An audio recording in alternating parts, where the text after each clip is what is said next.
Chers amis Bokaror, Beshem Hashem et Seven Hatzliach, nous sommes aujourd'hui le mardi 16 du mois de juillet, déjà le Yud du mois de Tammuz, Lechem Tovim, Shalom, Shiur acheté par Magui Dahan, pour l'élévation de l'âme de son papa, Elio Eliaou, Ben Eugénie, Roi Hashem, Tenachenu, Began Eden, Elion, Vechol HaShorovim Imo, Bichlal Arahamim, Vasilichot, Vechen Yehi Ratzon, Venomar, Amen, Tiyeh Nishmatot, Tzora Betzora Chaim, qu'on entende que de bonnes nouvelles, Bezrat Hashem, Yeshuot, Venechamot, Ahava, Ve'arava, Shalom, Ve'reut, Bezrato, Idbarach.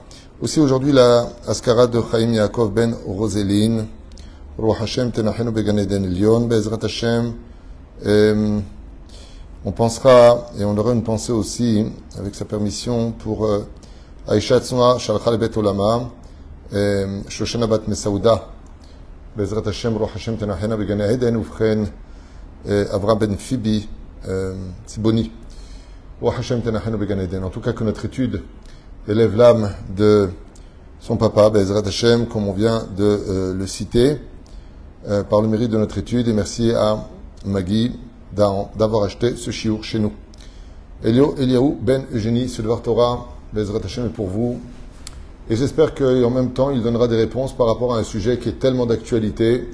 Il y a Baruch Hashem beaucoup de mariages et aussi beaucoup de divorces. En réalité, il y en a autant à droite qu'à gauche. Il y a 50% de mariages face à 50% de divorces aujourd'hui. Et cette paracha de Balak, ben justement, nous parle à plusieurs reprises de 3 comportements à garder à vie face à nous pour réussir une vie de couple. Et c'est ce que je vous propose dans cette étude, très intéressante, tellement actuelle, pour essayer de vivre heureux, car il n'y a pas de mitzvah de souffrir ou de se faire souffrir, bien au contraire. Chaque fois qu'on fait du mal à l'un ou à l'autre, on le paiera, tôt ou tard. Comme je le dis et comme vous le savez, la vie, les paroles, les gestes que nous pratiquons ne sont jamais dus à quelque chose qui part dans l'infini sans revenir, tout comme une balle qui disparaîtrait de notre vue tellement on l'a lancée haut. Même si elle disparaît, elle finira tôt ou tard par retomber un jour. Ainsi sont les événements de nos vies, surtout nos paroles. Et donc, nous allons commencer tout de suite avec 3 points hyper intéressants que je vous propose d'écouter et de partager pour vivre mieux sa vie de couple, sa relation avec autrui, dans cette paracha de la semaine. La première chose, l'histoire de Balak, vous la connaissez, c'est un sorcier, un homme extrêmement puissant qui est roi de Moab alors qu'il était à Midian. Il a été choisi parce que justement, pendant cette période, ils avaient besoin de lui, comme quoi que c'était 2 pays qui étaient en guerre. Mais dès qu'il faut faire du mal aux Juifs, c'est fou. Midian était en guerre contre Moab, mais une guerre terrible, ils se haïssaient. Mais les Juifs passent, ils font la paix pour nous détruire. C'est impressionnant comment on peut constater que même des idéologies totalement opposées peuvent faire la paix pour détruire une autre idéologie, une autre façon d'exister ou une autre façon de penser au nom de la démocratie. C'est impressionnant de voir combien les gens n'ont pas d'identité et combien en réalité tout est véhiculé par la haine et la bêtise humaine. Balak va comprendre que la force d'Israël est dans la parole. Donc, ce n'est pas une question d'armée pour vaincre Israël, c'est une question de parole. Et il va faire appel à Bilham, qui lui, par contre, a une force négative dans la parole, pas positive. Mais effectivement, quand il maudissait, eh bien, la personne était maudite. Mais quand il bénissait, il ne se passait pas forcément quelque chose, car on ne peut pas être dans le bien et dans le mal, dans le chaud et dans le froid. Choisis ton chemin. Et Bilham va profiter de cette occasion, dans cette paracha, pour, en fin de compte, se battre pour son nom et bien sûr se servir du titre du créateur du monde, comme toutes ces personnes pervers narcissiques qui adorent fréquenter des stars, des étoiles, des marques, pour avoir l'impression de mieux exister. Regardez qui je fréquente. Donc Bilham, il a cette personnalité de dire, attendez, je demande à Dieu, vous comprenez, Dieu et moi, on est amis, on se parle, que du mytho, mais même si c'est vrai, ceci étant, parce que la Torah nous dit que c'est vrai, mais on voit qu'il l'utilise pour sa couronne personnelle et non pas pour servir le créateur du monde. Voilà le Fashema pour tous les malades d'Israël, Déborah, Isabelle, Claire, Bat, Maïcha, Bezrat Hashem, Bekol Israël. Oufren, on avance, Oufren. On va constater que toute cette paracha, avec les 7 sacrifices qui vont être faits, les lieux différents pour essayer de maudire les enfants d'Israël, eh bien tout cela se passe derrière le dos des enfants d'Israël. C'est-à-dire que Bilham est en haut pour maudire, pour faire du mal, et le peuple d'Israël est en bas, dans une totale ignorance des dangers qui le guettent. dans une totale ignorance des malédictions qui se projettent sur lui face à un œil extrêmement destructeur et une bouche qui fréquente les pires démons qui puissent exister pour mettre fin à notre existence. C'est-à-dire que c'est un combat spirituel et non pas un combat physique. Et on verra qu'à la fin, la spiritualité va être touchée par le physique par le biais de l'amour qui est le pilier de notre peuple. Ve'avta l'ereacha kamocha, tu aimeras ton prochain comme toi-même. Dans cette fin de paracha, ça finit très mal avec 24 000 morts parce que Bilam va envoyer un conseil terrible à Balak, c'est d'envoyer de très belles femmes au sein du peuple d'Israël, des nations du monde, pour les faire tomber dans l'assimilation, ce qui va créer par contre la perte. Donc la parole d'Israël est utilisée à mauvais escient, l'amour est utilisé contre nature du peuple d'Israël, des non-juifs avec des juifs, et c'est la perte du peuple d'Israël. 24 000 hommes en une seule journée, c'est impensable. 24 000 morts d'une épidémie foudroyante va s'abattre sur le peuple d'Israël parce qu'on va s'assimiler. Et pourquoi? Parce que l'assimilation touche l'âme directement du peuple d'Israël. Alors qu'est-ce qu'on peut apprendre, nous, en tant que couple? Bien, la première, c'est que, comme on le dira dans la prière, et c'est marqué dans la Torah, Anistarot, l'Hashem, Elokenu, l'Elokenu, Vaniglot, l'Anul Vanenu, Adolam.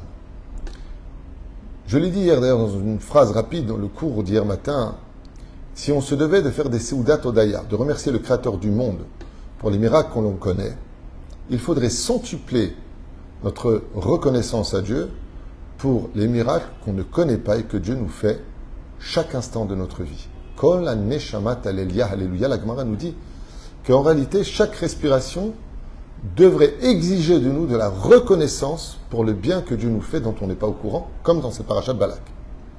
Combien d'ennemis, combien d'événements, combien de catastrophes Dieu nous évite tous les jours de notre vie, car on a beau avoir des grandes bouches et des muscles, on est comme du beurre, il suffit de rentrer un couteau dans la chair pour qu'elle se coupe. Et malgré tout cela, beaucoup d'humains atteignent des âges avancés, malgré la faiblesse du corps humain, malgré les dangers qui nous guettent, le Créateur nous amène, quand il dit « tu meurs pas, tu meurs pas, tu n'es pas malade, tu n'es pas malade ». Et pour tout ça, rien que d'être en bonne santé, on devrait faire d'abord une Seudat Odaya, parce que c'est tellement pas un dû d'être en bonne santé, qu'on ne s'en rend même pas compte. La première chose qu'on doit apprendre dans le couple, c'est qu'on n'est pas obligé de dire tout le temps le bien qu'on a fait à l'autre. Tout comme Dieu nous fait du bien sans nous tenir au courant, laissons plus tard les autres découvrir que le bien qu'ils ont vécu, c'était grâce à nous. Pas parce qu'on le leur a dit. Pas parce qu'on va s'élever en disant « Hé, t'as vu ce que j'ai fait pour toi, regarde, hein. Ah, tu retiens, hein ?» Non. C'est pas une question d'éducation. C'est que la Torah vient nous faire un clin d'œil. C'est que le Créateur du monde n'a pas prévenu Moshe, le roi HaKodesh, en disant « Tu sais, en haut, Bilham, il est en train de se préparer à vous maudire. » Moshe n'était pas au courant, il l'a laissé dans son étude. Mais quand on a reçu la Torah dans son intégrité et que Moshe est arrivé à cette paracha, il a dit, mais on n'était pas au courant. Akadosh Baruch Hu, il a dit, il y a encore beaucoup de choses pour lesquelles vous n'êtes pas au courant. Première règle de la vie, fais du bien à ton mari, fais du bien à ta femme, sans pour autant lui rappeler que tu es derrière tous ces événements. Le mieux, c'est de la laisser le découvrir. C'est un stratagème, un plan extraordinaire, psychologique qu'on apprend de la Torah. Quoi, c'est toi qui avais organisé ça? C'est toi qui? Laisse découvrir.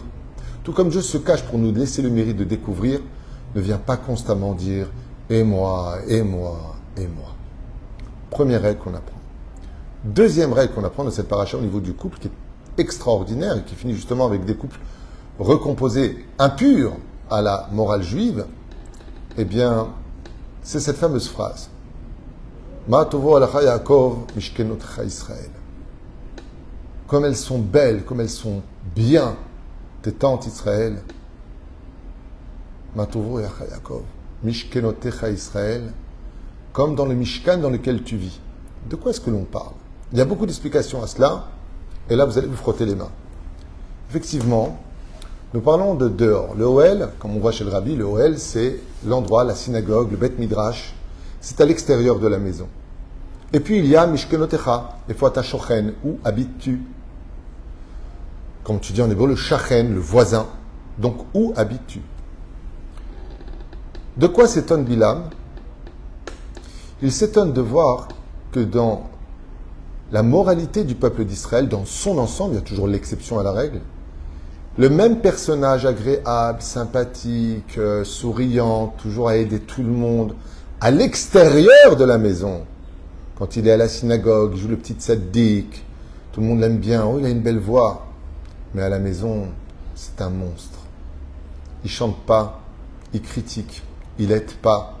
À l'extérieur, il montre une vitrine du mec idéal ou de la femme idéale.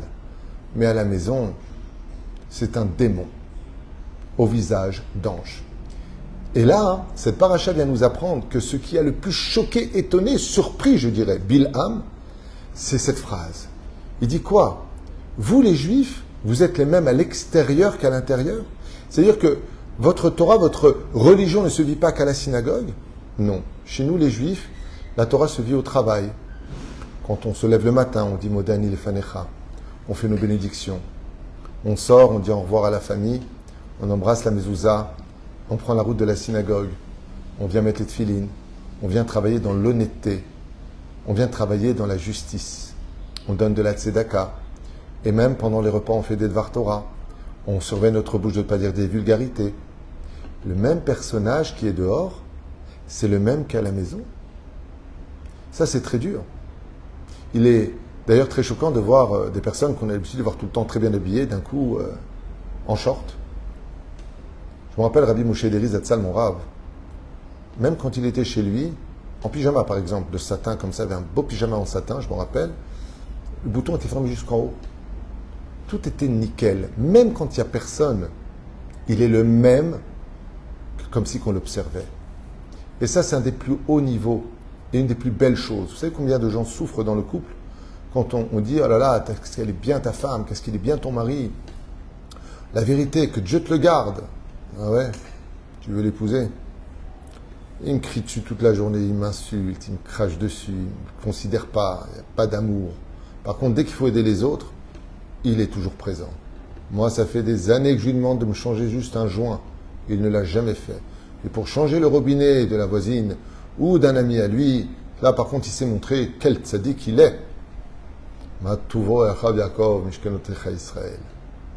Celui que je vois à l'extérieur des murs de la maison, c'est le même que celui que je vois à la maison, car il est à l'intérieur ce qu'il est à l'extérieur, Toho Kevaro.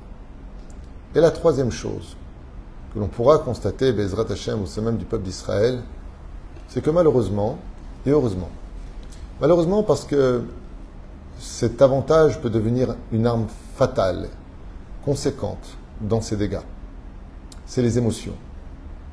Vivre dans ce monde sans émotion, c'est une horreur. C'est d'ailleurs la devise du PN, il n'y a pas d'émotion chez lui. Mais les émotions qui ne sont pas gérées, cadrées, peuvent devenir destructeurs et peuvent envahir les plus belles situations par les pires situations. On se met en colère, on n'est pas content, on est contrarié, la tension monte et on maudit. Je connais quelqu'un qui avait beaucoup d'argent. Ce jour-là, alors que j'étais chez eux, une dispute a éclaté. La femme se retourne et regarde son mari droit dans les yeux et lui dit « Tu ne mérites pas ton argent, je prie pour que tu perdes tout. » Sachez que cette personne a tout perdu. Mais qui en a été, en fin de compte? Celle qui en a payé les pots cassés, c'est sa femme et les enfants. D'un frigidaire qui était on ne peut plus abondant, il n'y avait plus rien dedans. Et sa femme lui dit « Mais qu'est-ce qu'on va devenir ?» Alors je lui ai rappelé « N'est-ce pas toi qui as maudit ton mari ?» Oui, mais j'étais énervé. J'étais énervé. Et qu'est-ce qu'on apprend de cette paracha? Chers amis, écoutez bien. Qu'est-ce qu'on apprend de cette paracha? Bilam vient nous maudire des pires malédictions. Et Akadosh Baruch Hu va transverser ces malédictions en bénédictions. Comment tu voulais savoir ce que Bilam comptait dire de nous? C'est pas compliqué. Regarde ce qu'il nous a dit en bénédiction et traduis-le en malédiction. Combien elles sont moches, vos sorties extérieures, combien vos maisons sont détruites. Donc, on comprend ce qu'il voulait dire. Et Dieu nous dit, non. quand tu es énervé contre ta femme, quand tu es énervé contre ton mari, et que tu as envie de le maudire, de lui souhaiter du mal dans l'instant T, sur la Torah que tu crèves, j'en ai ras-le-bol, ne reviens pas ce soir.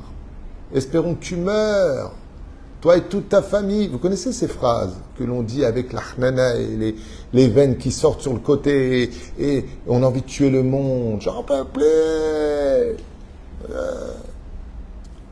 Réincarnation de Bilam. Il y a des médicaments pour ça, il faut se soigner. Ben, le problème, c'est que la Torah vient me faire un clin d'œil.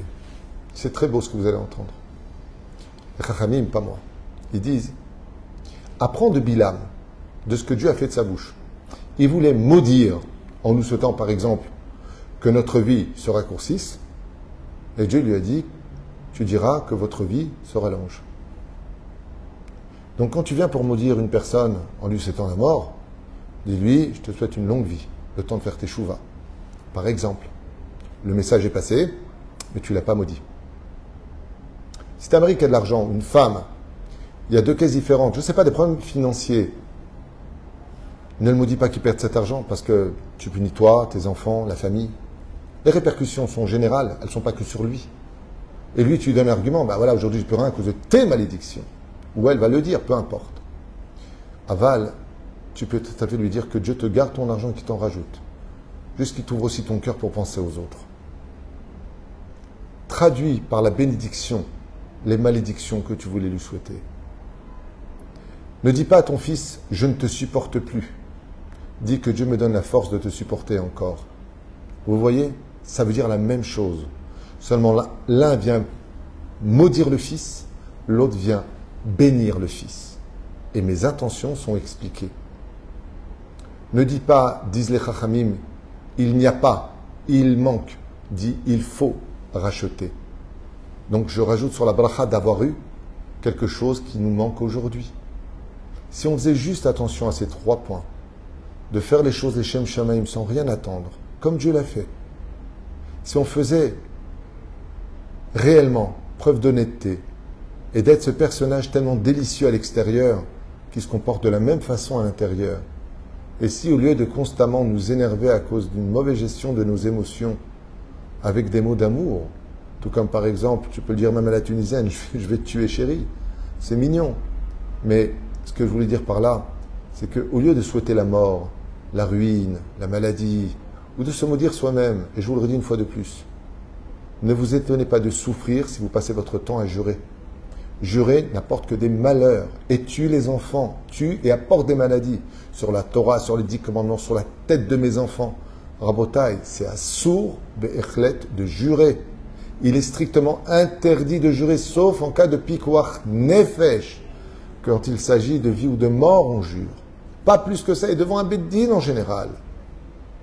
De jurer, il y a marqué dans le 3e des 10 commandements. L'otissa et Shem Hashem Elokecha lashav. Tu ne prononceras pas le nom de l'Éternel ton Dieu en vain. Qui loyenake, car tu ne pourras pas t'en sortir en disant je fais tchouva, tu le paieras pour ça. C'est dans les 10 commandements, regardez la suite. Loyenake, tu ne pourras pas t'en sortir. Mais on est tellement émotif, tellement nerveux, tellement à fleur de peau. Ouais, mais tu m'énerves. Ben calme-toi. Ou coupe la conversation avant d'arriver à ce genre d'émotion non gérable pour toi. Parce que tu vas te transformer en Bilam et non pas en Shechina.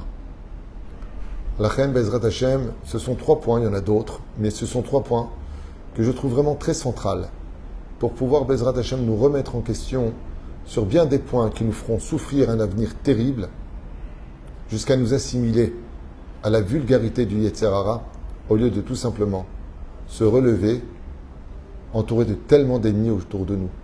C'est dommage qu'à l'extérieur on soit tellement haïs et que dans la société même, entre nous les Juifs, on perpétue ce que Dieu a essayé de nous sauver. Dans la paracha de Bilam, il a voulu sauver le peuple d'Israël de malédiction. Mais ce qu'a oublié apparemment la Shrina, sans faire de jugement, c'est que est-ce qu'il nous a sauvés de nos propres bouches à nous, à méditer. Baruch Adonai l'olam, Amen ve Amen.